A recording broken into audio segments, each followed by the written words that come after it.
The morning sun spilled over the golden fields of a small countryside village where a young girl named Maya worked tirelessly under the sky that stretched forever. Her hands were rough from years of tending to her family's small farm, yet her spirit was stronger than steel. She wasn't just any farm girl. She was known for her cleverness, her courage, and her ability to fix anything from broken tools to broken hearts. But that day, something felt different. The birds were quieter, the road dustier, and her heart beat a little faster. As she finished packing vegetables in her old brown backpack, her father warned her, "Be careful, Maya. Those bikers have been roaming around again." Maya nodded with a calm smile, her mind already spinning with a secret plan. The small town had recently suffered from a string of robberies. Two men on black bikes had been snatching people's bags and disappearing into the wilderness. They took from the poor, laughed at their fear, and had become the nightmare of every villager. But Maya was no one's prey. She adjusted her faded dupatta, slung her backpack over her shoulder, and began walking down the dusty road toward the city market. Each step stirred a small puff of dirt as the wind whispered warnings around her. She knew they were watching. Those same bikers who thought the village was their playground.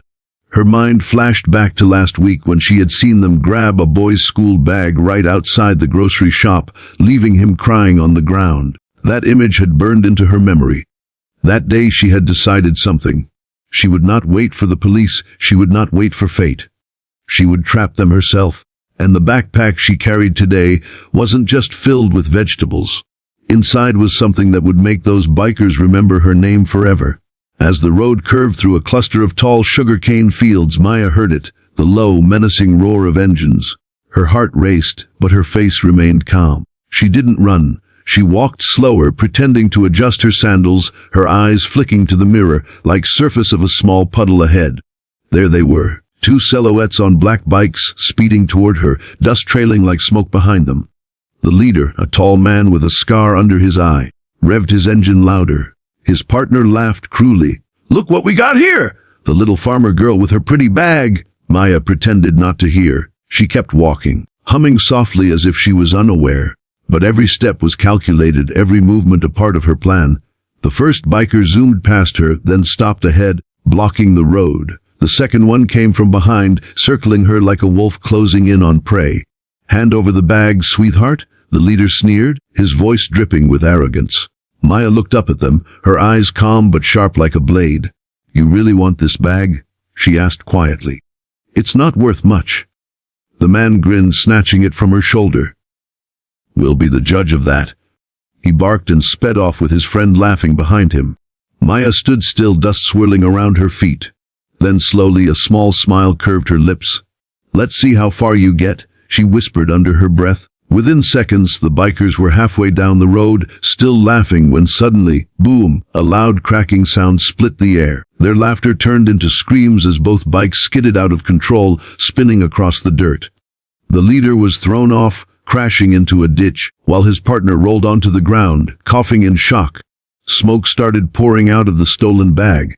The villagers nearby came running, gasping as they saw the scene unfold. What the bikers didn't know was that Maya's backpack had a pressure-triggered paint trap inside, a mix of natural dye, chili powder, and a sticky adhesive she'd made herself using tools from the farm.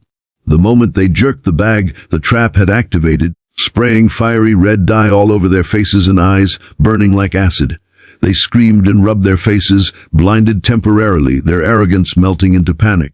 Maya walked toward them slowly, her calm steps echoing through the shocked silence. "You like stealing from farmers, don't you?" she said softly, her voice carrying the weight of a storm. "Now you can wear the color of shame." The villagers clapped and shouted, circling around the fallen bikers.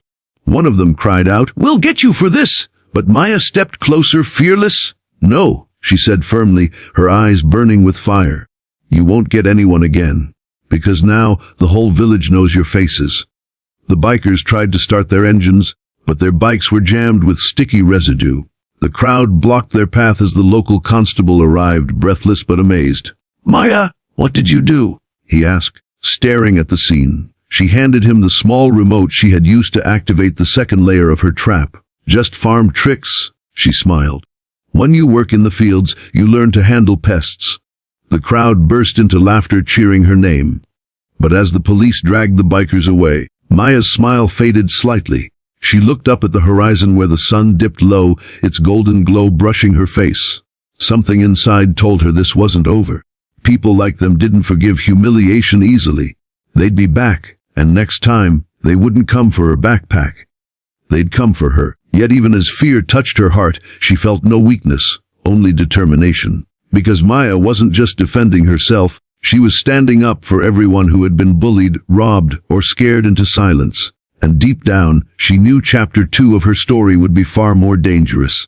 But for now, she turned to the villagers, raised her hand, and said with a bold grin, "Remember, don't ever underestimate a farm girl." The screen fades to black as a soft narration begins. If you were amazed by Maya's courage, don't forget to hit that subscribe button, because in chapter 2 the hunters become the hunted.